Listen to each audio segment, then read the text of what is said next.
Okay everyone, what is going on? Welcome back to Breakpoint Breakdown. It's been about a week and I was hoping to come back earlier, but I've been very busy with a lot of other things. Actually had a tournament of my own that I had to play over the past weekend, so I was busy with that and some other things, but I'm glad to be back. We obviously have the Canadian Masters this week. The men are in Toronto. It is already underway. As I'm recording this, the first batch of seeds in the top half, they have already started, so most of the players in the top half are already through into the third round. There's still some matches going on. Obviously, we had a DC last week. It was a big tournament. It was a 500. We had an epic men's final over there. And Canada just starts immediately, and the schedule is so packed, and so it's been hard to come to cover DC, but I will be talking about the final and a couple of other matches that we had in DC, and then after that I'll get to a preview for the Canadian Masters, because it is, as I'm liking to call it, the land of opportunity this year for Canada because of all those withdrawals. Sinner, Alcaraz, Djokovic, Draper, they're all out. There's also some other players that have pulled out of the tournament as well, so real opportunities. Sasha Zverev is the top seed there, Taylor Fritz the number 2 seed, so really interested to talk about that. But let's go to DC. Let's talk about this final. Davidovich Fokina and Alex de Minaur. De Minaur wins 5-7, 6-1, 7-6, an epic final over 3 hours. What a heartbreak for Alejandro Davidovich Fokina. 3 championship points at 5-4 in the third set, and he had chances on all 3 of them. The first one, he had a passing shot. De Minaur was at the net. It was probably his worst chance, I would say, out of all 3 of them. De Minaur hit a good serve, was able to get to the net, and Davidovich Fokina was kind of outside the court. Had to go line or cross. I believe he went cross, and De Minaur was able to cover it. Second championship point, it was a lengthy rally that they were in. Davidovich Fokina missed a forehand on the stretch. He might be thinking about that one, but the third championship point, boy, what a save by De Minaur. Davidovich Fokina was absolutely in control of the point, had De Minaur running all over the place, had an approach shot. De Minaur hit a lob, and the lob lands in by 16 millimeters. I mean, come on now. I mean, that's just luck for De Minaur. Getting that lob in, and Davidovich Fokina would hit a forehand after that. He would let it bounce, and they would have this rally. They would both be at the net, and De Minaur hit a cross-court backhand as they were both at the net to take that third championship point. Man, how tough is Alex de Minaur? I was talking offline with one of my friends about this match, and I basically said De Minaur is the example, or he is the definition of a consummate professional. He is so tough to beat. I mean, look, he struggles against the guys that are ranked higher than him and the big guys like Sinner, Alcaraz. He does struggle with those guys, but he beats everyone ranked lower than him. It is very rare to see him lose to guys that are ranked lower than him. So great for De Minaur. It's his 10th title. He's also back into the top 10. So great for De Minaur. I believe he's number 8, or maybe he's number 9. I think he's 8. So great for the Demon. As much as Davidovich Fokina deserved this title, I'm going to get to him in a second now, De Minaur deserved this as well. It's just great to see De Minaur win another title, and he's in contention for Turin now for a second straight year. last year, it was probably a pretty big surprise for a lot of us to see de Minaur make the finals in Turin, and he's got a chance now to make it for 2 years running, which would be a pretty good accomplishment for de Minaur and for Australian tennis, because the last guy to make back-to-back ATP Tour or ATP finals was Leighton Hewitt. So this would be really impressive for not only de Minaur but for Australian tennis. Let's talk a little bit now about Davidovich Fokina. He's going to be at a career high of number 19. Look, I think he's the most talented player right now to have never won a title. I mean, it just baffles you when you see him with the way he plays. He should have a title, and he will get one. It is coming. But man, is it tough, because he was in another final earlier this year in Delray Beach in February against Miomir Kecmanovic, and guess what? He had championship points in that one as well. So it's a tough sting, because one of those championship points as well, he lost that one by millimeters as well. So yeah, it's gonna be interesting to see how he recovers mentally from this, Davidovich Fokina. I hope he does recover well, because he really does deserve one of these titles. And he's playing the best tennis of his career too. He's going to be a top 20 player for the first time in his career. So I guess the silver lining for this, if you're a Davidovich Fokina fan, even though he doesn't have a title, he's very, very close, and he is playing the best tennis of his career. This has been his best career year by far. So look, tough luck for Davidovich Fokina, but he is going to get a title. He's still 26 years of age. I believe Jan Lennart Struff last year won his very first title at 33 years of age. So don't lose hope, Foki, and Davidovich Fokina will get his first title for sure. Okay, let's moving on. Let's talk a little bit about Shelton and Tiafoe. They had a match in Washington as well. The reason I'm going to talk about this one is because I actually had a chance to watch this one. Very interesting match. Obviously coming in, Shelton, Tiafoe, two big names in American tennis. It's in America, in DC. Obviously Big Foe is from that area, from the DMV. He grew up in Maryland. So this was going to be a really fun match, no matter what happened.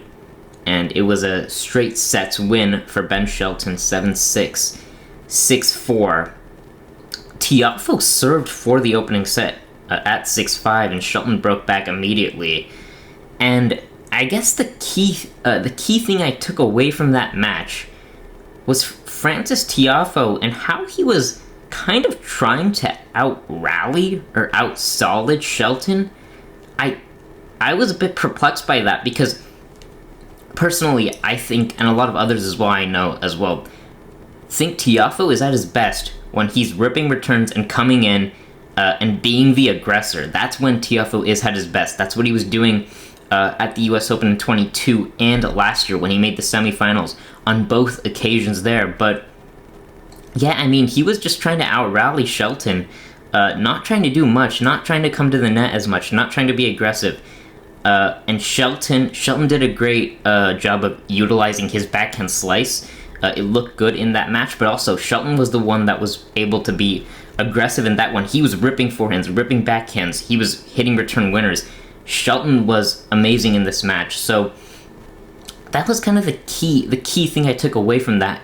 I'm not sure what Tiafoe was trying to do by out-rallying Shelton, because it certainly didn't work. And he's going to have to go back to the drawing board with his coach to see how he'll be going forward. Now, this is his part of the season. It's his favorite part of the season. Cincinnati and, of course, the US Open. He loves those tournaments, US Open more, though, specifically. Yeah, he's got semifinal points, though, to defend at the US Open. And he's got a final to defend in Cincinnati. That's close to 2,000 points. That's about a slam he's got to defend. So he's going to need to play well there, because he hasn't played well really anywhere else other than Roland Garros, where he made the quarters there. But overall, it has been a pretty tough season for Francis, so he's going to want to get it rolling pretty soon. In Canada, he's probably going to want to have a good run there to save himself for some points and his ranking.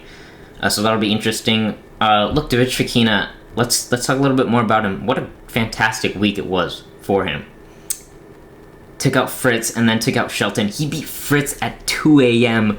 They played a 3-hour epic. And then Davidovich Fokina beats Fritz at 2 a.m., comes back that same day, and beats Shelton in straight sets 2 and 5. So, excuse me. That was very impressive to see from Davidovich Fokina. Look, the Fritz-Davidovich Fokina match, that was really interesting. Fritz led 5-2 in the third, and Davidovich Fokina was able to get back and at 5-all. And in the last two games of that match, Taylor Fritz just completely lost his legs. He could not move for some reason.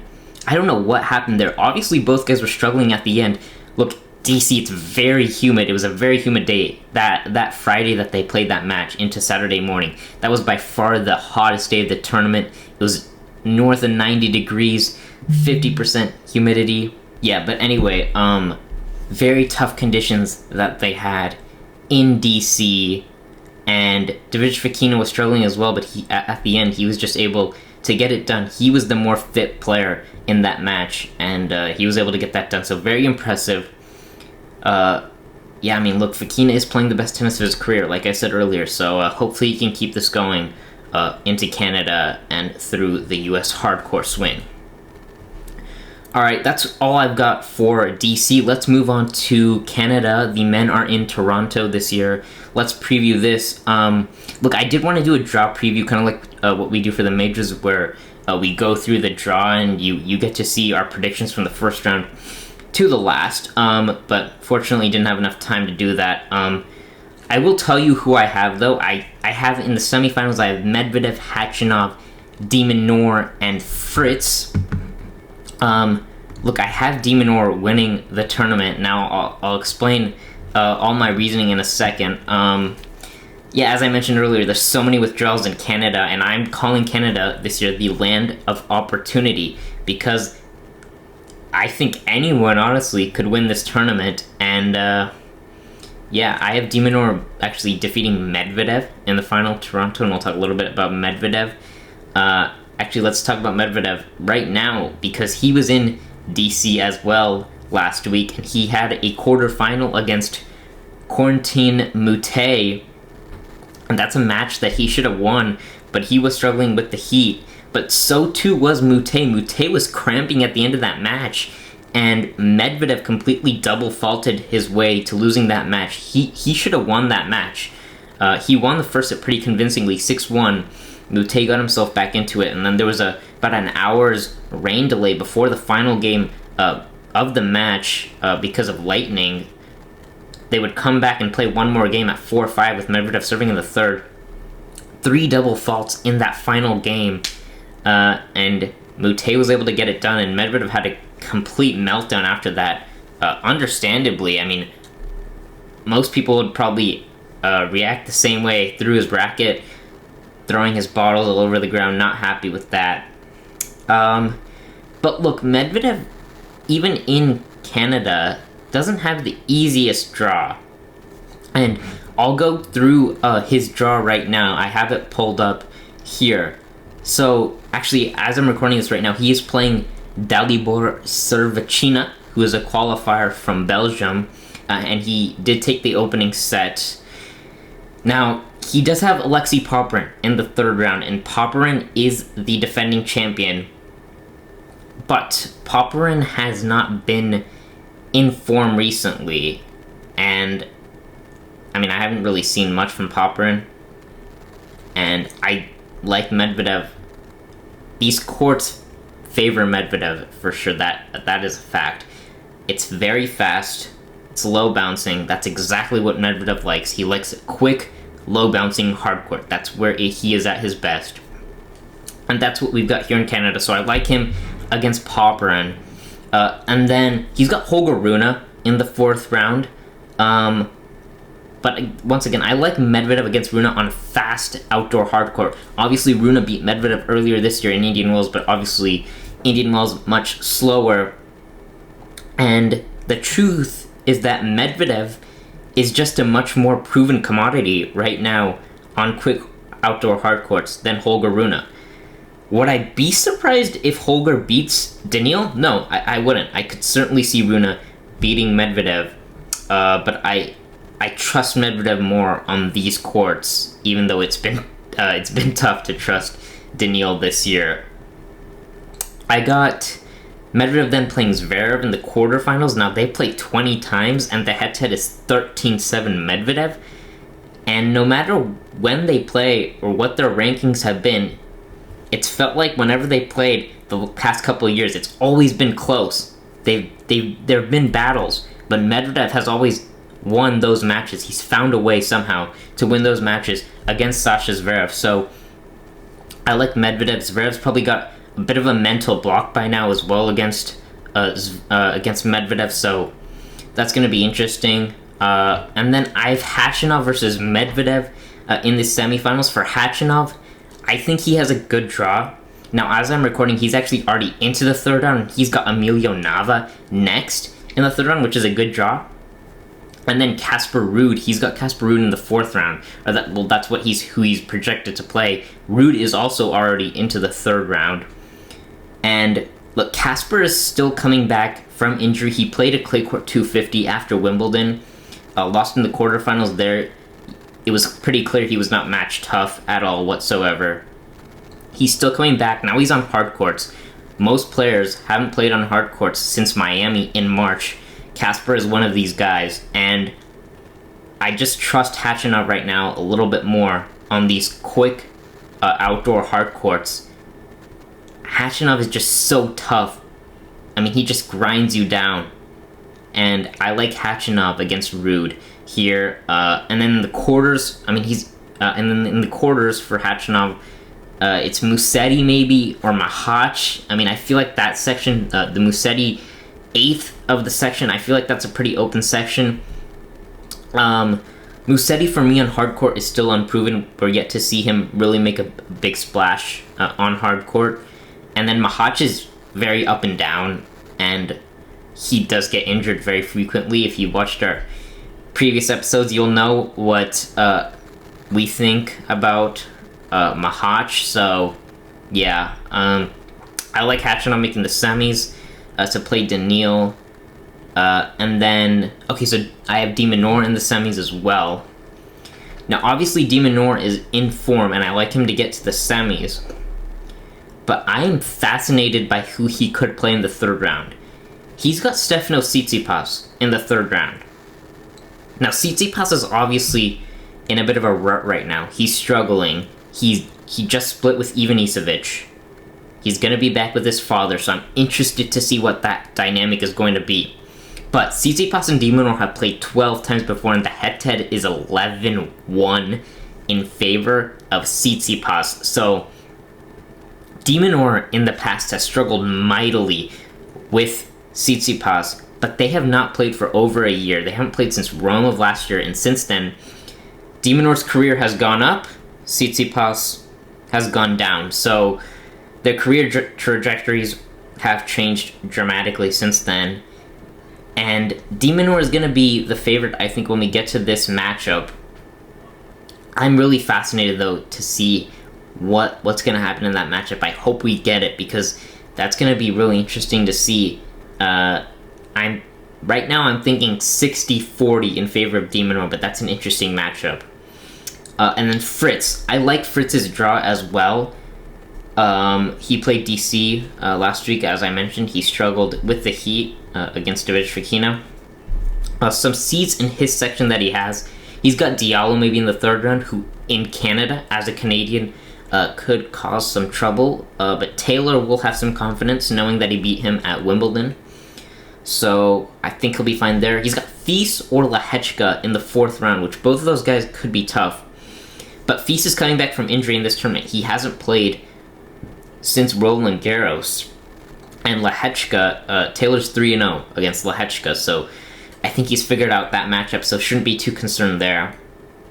I actually do have him playing Davidovich Fokina in the quarterfinals in a bit of a rematch from DC, but I don't know if that will happen. I don't know how Fokina will be feeling emotionally, mentally, physically. after that tough week in DC. So I don't know if we're going to get that matchup, but I do think if we do get it, look, I think Taylor's going to be wanting his revenge, so he'll probably like that. And then if it's someone else, I think Taylor will back himself. Anyway, I like Taylor's path to the semis. And then, alright, I'll talk a little bit about Medvedev Khachanov, why I have that in the semis, or what I think will happen in that match. The Medvedev Khachanov matchup has felt very similar to the Medvedev Zverev matchup. All three of these guys, Medvedev, Zverev, Khachanov, similar game styles. They're all 6'6", big servers, and they like to grind you down from the baseline. That's what they do best. And Medvedev, similarly to how he's always been able to somehow find a way against Zverev, it feels like it's been the same way against Khachanov. The head-to-head might be pretty skewed in favor of Medvedev, but they've always been close matchups, it felt like. But Medvedev has been able to find a way against Khachanov like he has against Zverev. So I like Medi to get through Khachanov. And then I have de Minaur versus Fritz, and I have de Minaur beating Fritz. Now, this is going to be an interesting match. Toronto is very hot and very humid. That's how it is playing, just like it was in DC. And Taylor was struggling with that, and I think de Minaur can get Fritz into some extended rallies. He's going to have Taylor running left and right, and he can tire Taylor out. That's exactly what happened to Taylor in DC. He struggled with the heat, and de Minaur is so tough. And I know he's just won from last week, but I don't think de Minaur will be tired. De Minaur does not get tired. So I like Alex to take out Taylor. And then de Minaur against Medvedev in the final. Maybe if we get that match, Medvedev might like that matchup more. But I trust de Minaur a lot more right now than Medvedev, which is why I have de Minaur beating Medvedev. It's just because I like him more right now than I like Medvedev. I'm honestly a bit skeptical on whether Daniil will make the final, but I just like him in these conditions, on these courts. I guess the one thing I'll just stress is that I have a lot of faith in de Minaur right now, so I'm picking him. He's one of the players that I see capitalizing, or he is one of the players that could capitalize in the land of opportunity this year. So that's what I've got for Canada. It's going to be an interesting tournament. We have a lot of guys that could potentially win this tournament. It was a very tough prediction when I was going through the draw. So look, anyone could win this tournament. I'm going to pick de Minaur, though. He had a great week last week. I think he can replicate it again. But that's all I've got for you. I'll be back. I'll probably be back next week, sometime next week. Maybe I'll come back this week if we have maybe some crazy results or something like that. But yeah, that's all I've got. Make sure to like and subscribe. We're on Instagram. We're on TikTok. We're on Twitter X as well. We don't really post much on there, so it's mainly TikTok, Instagram, and then we post a lot of YouTube Shorts as well. So make sure you like, subscribe, follow on all those platforms. But I will be seeing you in the next one.